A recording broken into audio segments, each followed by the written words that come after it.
Hello everyone out there in YouTube land. It's past time for a post. I've been keeping pretty busy here the last few days and I am ever so grateful. Thank you to all the new subscribers and people that are contacting me for readings. It's such a pleasure and an honor to bring through loved ones and do mediumship reads for all of you. I'm ever so grateful. And I can't not mention Linda G. Thank you for your generosity of having Tom and I on your show, and it has made a huge difference. Thank you so much.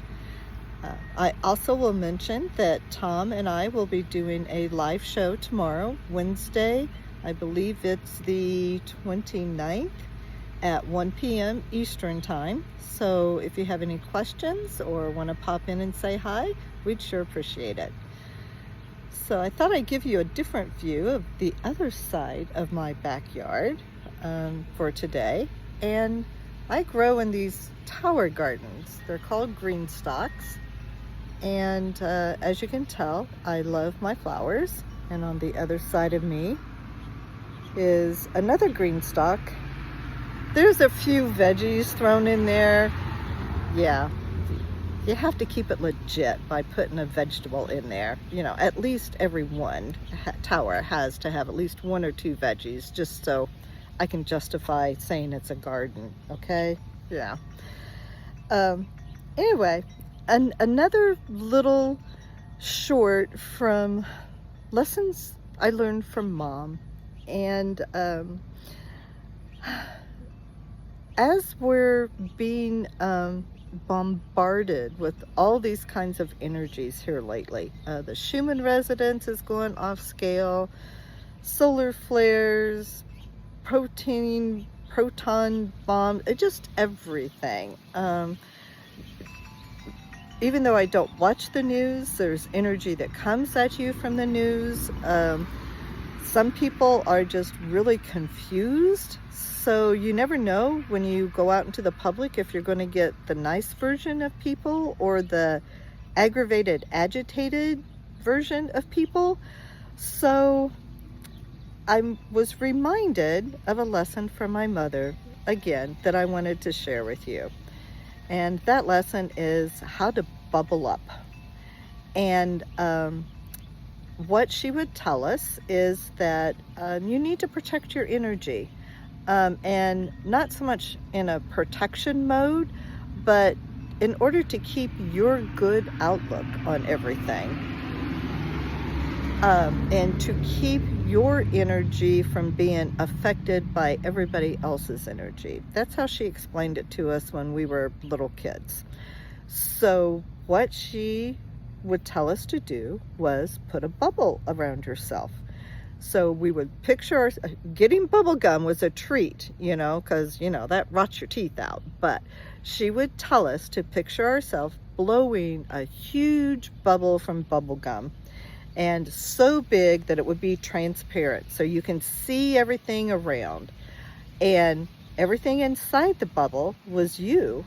Everything outside the bubble was everybody else's influences. So we would learn to bubble up to protect our energy. When you go in a car, anytime you got in a car to go somewhere, you bubble up the car, and that protects you. And while you're in the car and where the car is going, it's just a layer of a protection. We used to think of it as like, you know, back in the Star Trek days, you know, you had the force field. So we transferred the bubble because, after all, bubble gum gets icky and the bubbles pop, you know, and it's just nasty. So we transferred that to our way of thinking of, let's put a force field around ourselves. So whenever I get in a car or go somewhere, I envision a force field around me that's going to not only protect my energy, but protect me as I'm moving through the errands and the things I need to do in life. When I leave my house, I envision a great big force field surrounding my house to keep it safe. Now, elementals they can ignore force fields. So you got to let them know, hey, I'm going to be back, so you cannot take over this place. But anyway, you guys get the idea.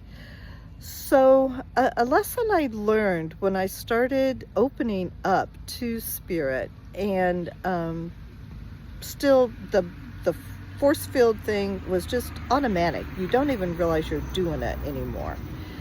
And it came to me that if I'm keeping all of my energy contained and unaffected by others, then others cannot feel and see my energy.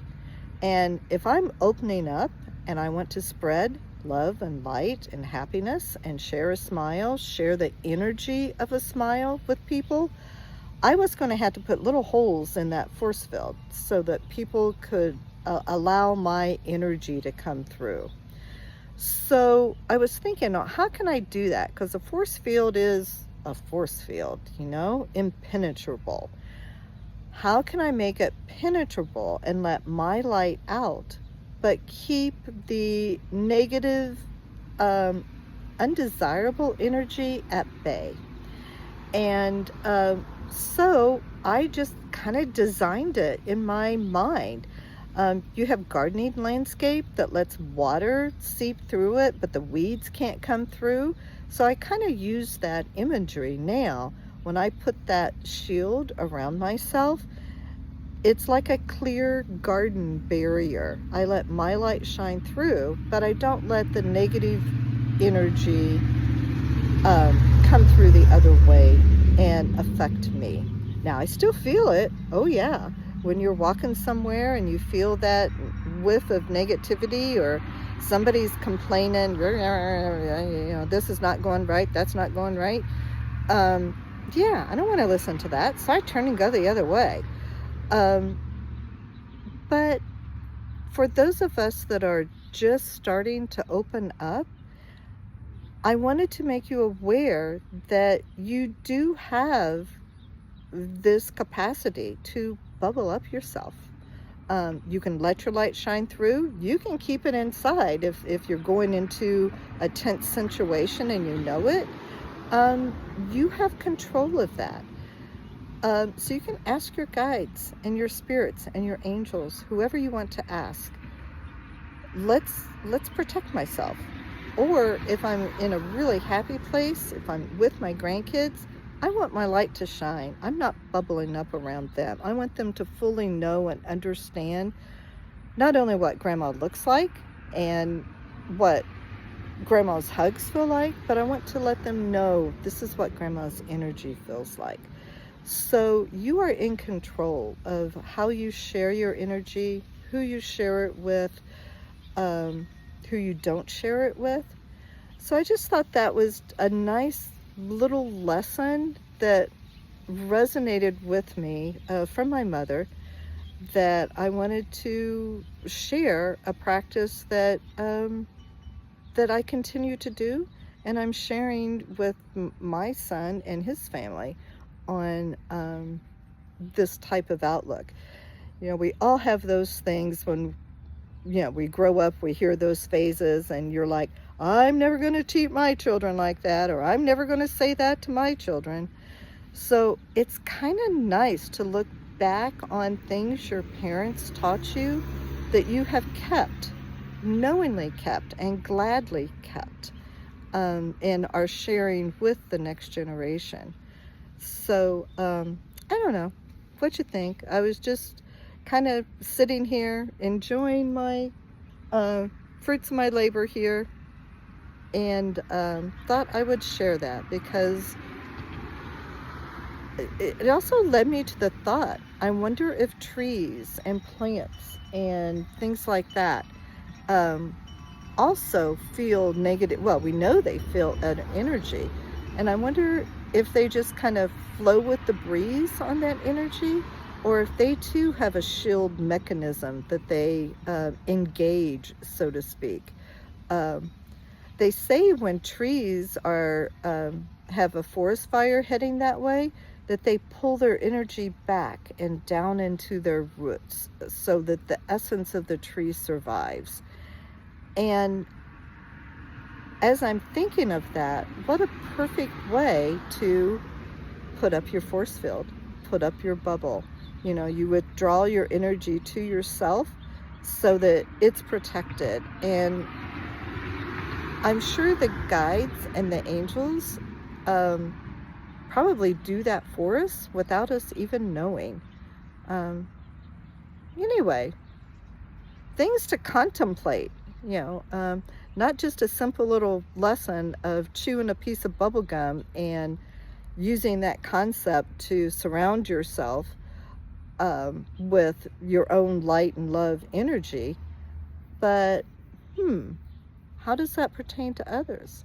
How does it pertain to all the other creatures and plants? And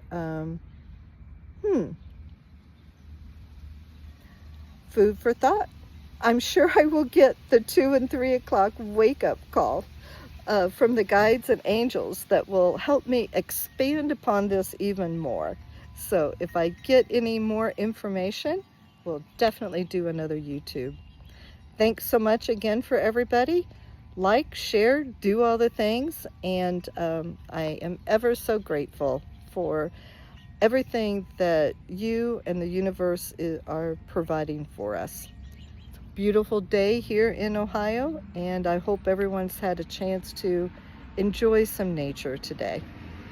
All right, thanks. Goodbye, everyone.